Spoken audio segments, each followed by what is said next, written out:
My sister told my parents I dropped out of medical school, a lie that got me cut off for 5 years.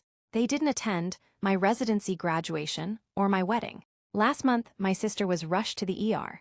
When her attending physician walked in, my mom grabbed Dad's arm so hard it left bruises. Hey Reddit, the day my parents stopped talking to me, there was no argument, no shouting, no final message, just silence, the kind of silence that doesn't hit all at once. It starts small, a missed call that isn't returned, a message that gets a one-word reply, then nothing at all, until one day you realize you've been cut off. For me, it started with one lie. My sister told my parents I had dropped out of medical school. At first, I didn't even know she had said it. That was the strange part. My life was still moving forward, stressful, exhausting, but steady, while somewhere else, a completely different version of my life was being told and believed, not because there was proof, not because they heard it from me, but because it came from her. My sister had always been like that. Confident, convincing, the kind of person who speaks like she's never wrong. And in our family, she rarely was questioned. If she said something, people accepted it. If she complained, people listened. If she cried, people took her side. I was the opposite. Quiet, focused, the one who worked instead of talked. I didn't argue much, didn't defend myself loudly. And maybe that was my mistake. Because silence looks a lot like weakness to people who don't try to understand it. I had wanted to be a doctor since I was 12, not because it sounded impressive, but because I once watched a doctor walk into a hospital room where my family was falling apart, and somehow bring calm into it. I remember thinking that kind of strength mattered. So I worked for it. Years of studying, late nights, sacrifices no one really saw. Getting into medical school wasn't luck. It was everything I had. And once I got there, I didn't let go. The first time I noticed something was wrong was during my second year. I called my mother after a long week of exams. I expected the usual. How are you? Are you eating properly? Instead, her voice sounded distant. Flat. I heard you left school, she said. I remember going completely still. I didn't leave, I said immediately. I'm still here. There was a pause. Then she said something I don't think I'll ever forget. Your sister wouldn't lie about something like that. That sentence changed everything. Not because of what she said, but because of how easily she said it. No hesitation. No questions. No, are you okay? She had already decided.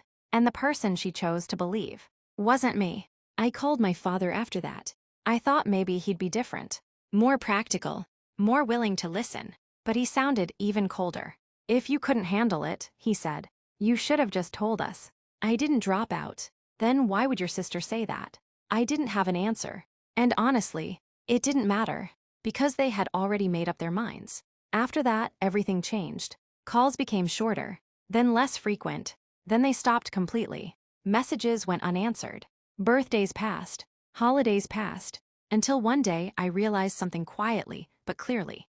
They had chosen a version of me that didn't exist, and replaced me with it. And still, I stayed in medical school, because life doesn't pause for heartbreak. Exams didn't wait. Rotations didn't slow down. Patients didn't care about what was happening in my personal life. So I showed up, every day, tired, alone, but determined. There were nights I studied until I couldn't feel my eyes anymore. Days where I went from one shift to another without remembering when I last slept. Moments where I wanted to pick up the phone and call home, then remembered there was no one on the other side anymore. So I kept going.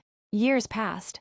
5 of them. 5 years of silence. 5 years of building a life without my family. And in those 5 years, I did exactly what they believed I couldn't do. I graduated, completed my residency, became a doctor, but they didn't know, because they weren't there. Not at my graduation.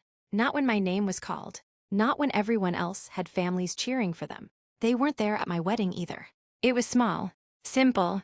My husband stood beside me. My friends filled the room. But my side was empty. And after a while, I stopped expecting anything different. Then last month, my phone rang. Unknown number. I almost ignored it, but something made me answer. Hello. My mother's voice came through. Panicked, shaking. She's in the hospital, she said. My chest tightened. Who? Your sister. 5 years. And that was how she came back into my life. She collapsed, my mother said quickly. They took her to the ER. I closed my eyes for a moment. then asked, "Which hospital?" She told me, and the moment she said it, I realized something. She was in my hospital. I drove there without thinking. The ER looked the same as always. Bright lights, fast movement, controlled chaos, the kind of place where emotions don't have time to exist. And then I saw them. My parents, sitting side by side in the waiting area. They looked older, more tired, like time had moved faster for them than it had for me. My mother stood when she saw me. "Emily," she said softly, like she wasn't sure she was allowed to say my name anymore. My father didn't move. He just stared. Before I could respond, the ER doors opened. A doctor walked out, calm, focused, holding a chart. My mother grabbed my father's arm tightly. "Please," she whispered, "tell us she's going to be okay." The doctor looked up, and in that moment, my parents finally realized something they had been wrong about for 5 years. Because the doctor standing in front of them was me. For a moment, no one spoke. My mother's hand was still gripping my father's arm. My father was staring at me like he was trying to match two completely different versions of the same person. The daughter they had erased 5 years ago, and the doctor standing in front of them now. My mother was the first to find her voice. "Emily," she whispered, like she wasn't sure she had the right to say my name anymore. I nodded once. Calm, controlled. "Yes." My father stood up slowly. This doesn't make sense," he said. "You dropped out." I held his gaze. "No," I said quietly. "You just chose to believe that I did." The words didn't sound loud, but they landed heavily, because there was no anger in them. Just truth. My mother shook her head, her voice trembling. "But your sister told us." "I know," I said. "And you never asked me." Silence, the kind that forces people to sit with their own decisions. My father looked away first. My mother's grip on his arm loosened slightly. "Is she okay?" she asked quickly, her voice breaking again. That question pulled me back into the present, back into the role I had built for myself over the last 5 years. Doctor, not daughter. "She's stable," I said. "She collapsed due to severe anemia and internal complications. We've stabilized her, but she'll need further treatment." My mother exhaled deeply. My father sat down again, running his hand over his face. "Can we see her?" he asked. "Not yet," I replied. "She's still under observation." They nodded.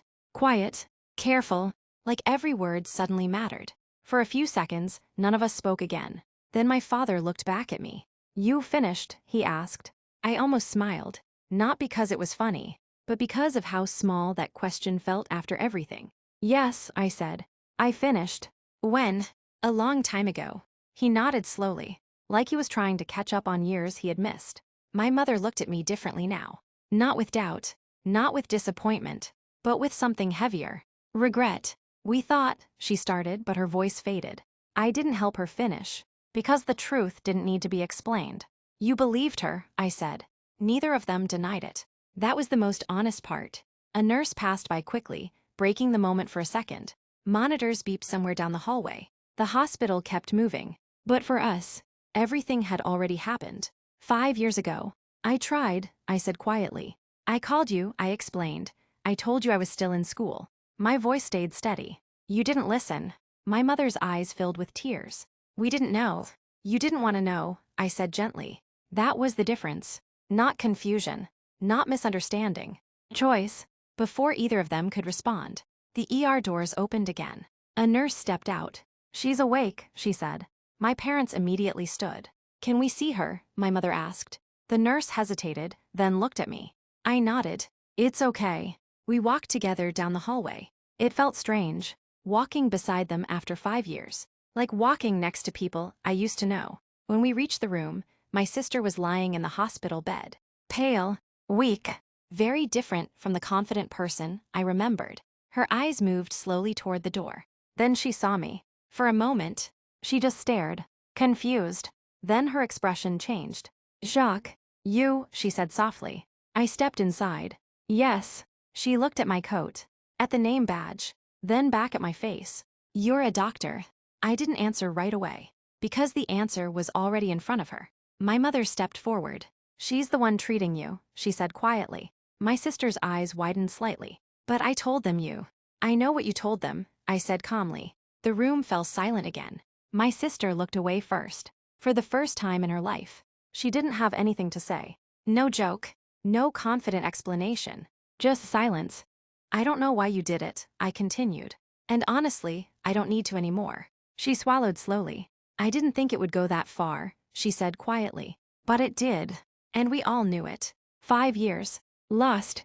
My father spoke softly from behind me. We should have asked you. I nodded slightly. Yes, I said. You should have. No anger. No raised voice. Just truth. Because sometimes the absence of anger says more than anger ever could. A nurse stepped in to check the monitors. Doctor, we need you, she said. I nodded, then turned toward the door. My mother's voice stopped me. Emily. I paused, but I didn't turn fully around. We're proud of you, she said. I stood there for a moment, then said quietly, I needed that 5 years ago. And then I walked out, back into the hallway, back into the life I had built without them. Because sometimes the hardest lesson people learn is that trust doesn't break in one moment. It breaks in the moments when you choose not to listen. And by the time the truth finally stands in front of you, it may no longer be waiting for your approval.